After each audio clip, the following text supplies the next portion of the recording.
જે જ્ઞાતિઓ નોકરી લઈ જાય છે, જે જ્ઞાતિઓના ઘેર સારા સારા અધિકારીઓ, કે જે જ્ઞાતિઓના લોકો કોન્સ્ટેબલથી લઈને કલેક્ટર સુધી, પોલીસ વિભાગથી લઈને સચિવાલયમાં છે, એને એટલા માટે પાસ થયા અને એટલા માટે સફળ થયા કારણ કે એમને મહેનત કરી. અને આપણને નોકરી એટલા માટે નથી મળી કારણ કે તમે મહેનત નથી કરી. આવું આપણને શીખવાડવામાં આવ્યું હતું અત્યાર સુધી, બરોબર કે નહીં? તો હું તમને એમ કહું કે આ વસ્તુ 90% ખોટી છે. કઈ રીતે? 1978ના અંદર બક્ષી કમિશને સર્વે કર્યો ગુજરાતમાં અને એમને એમ કહ્યું કે ભાઈ દલિત સમાજ અને આદિવાસી સમાજ સિવાય એવી કઈ જ્ઞાતિઓ છે કે જે સામાજિક શૈક્ષણિક રીતે પછાત છે અને જેને અનામત આપવી જોઈએ. તો દરેક પારાશીશી પર સર્વે થયો પછી 82 જ્ઞાતિઓ એવી રીતે નક્કી થઈ કે જેમને સર્વેમાં અનામત મળવી જોઈએ. એના પછી એ અનામત આપવામાં આવી. અનામત એટલે શું કે ભાઈ 12મા ધોરણ પછી કોલેજમાં એડમિશન લેવું તો કોઈ પણ સરકારી નોકરી લેવી તો 16માંથી 27% સીધો તમને મળશે. જે મહેનત કરશે એ લઈ જશે. પણ તમારી સ્પર્ધા ખાલી અને ખાલી આ સામાજિક શૈક્ષણિક રીતે પછાત 82 જ્ઞાતિઓમાં જ થશે. સમૃદ્ધ જ્ઞાતિઓ તમારા જોડે સ્પર્ધા નહીં કરે કારણ કે બહુ બધી આગળ છે તમારા, બરોબર? તો ઘણી એવી જ્ઞાતિઓ જે સમૃદ્ધ હતી એમાં શિક્ષણ રોજગાર આપણા કરતા સારું હતું, પણ એમને એવું લાગ્યું કે યાર શિક્ષણ રોજગાર સારું હોય, સામાજિક રીતે આગળ પણ અમારા અનામત તો લાભ તો લેવો જ છે. એટલે એમને શું કર્યું? એ જ્ઞાતિઓ સરકારમાં રજૂઆત કરી, એમના સામાજિક આગેવાનોએ પોતાનાથી કરતા બધા પ્રયાસો કર્યા અને અનામતના અંદર આવી ગયા ઓબીસીમાં. જે 82 હતી આજે 146 થઈ ગઈ, બરાબર? હવે આ જે જ્ઞાતિઓ જે નોકરી લઈ રહી છે ને એ શું કહેશે ખબર? કે ઠાકોરો તો ભણતા નહીં, કોઈ સમાજ દેવી પૂજે તો અમને ભણવામાં રસ નહીં, આ લોકો તો રખડા છે એટલે પાસ નહીં થતા. અમે સવારથી સાંજ સુધી લાઇબ્રેરીમાં ભણીએ છીએ, અમારા બાળકો રાત દિવસ મહેનત કરે છે એટલા માટે પાસ થઈ જાય. તો મારો પ્રશ્ન એ છે કે જો મહેનતથી જ પાસ થતા હતા અને વાંચીને જ પાસ થતા હતા તો ઓબીસીમાં દમ પછાડા શું કરતા?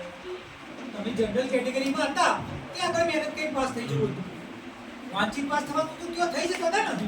ઓબીસીમાં શું કાયા તમે? ઓબીસીમાં એટલા માટે આવ્યા કે તમને ખબર કે મહેનત પછી અનામતનો લાભ તો જુઓ જ, નહીં તો નોકરી નથી લાગતી. એટલા માટે તમે આવ્યા. તમે અનામત લેવા માટે ઓબીસીમાં આવ્યા. હવે તમે અમને એમ શીખવાડી રહ્યા છો કે અમે ભણતા નથી એટલે અમે લાભ નથી લઈ શકતા. તો વસ્તુમાં પેલી સચ્ચાઈ તમે લઈ લીધું છે લેવાનું. હવે આપણે માંગણી કરી એટલે કે તમે ભણતા નથી.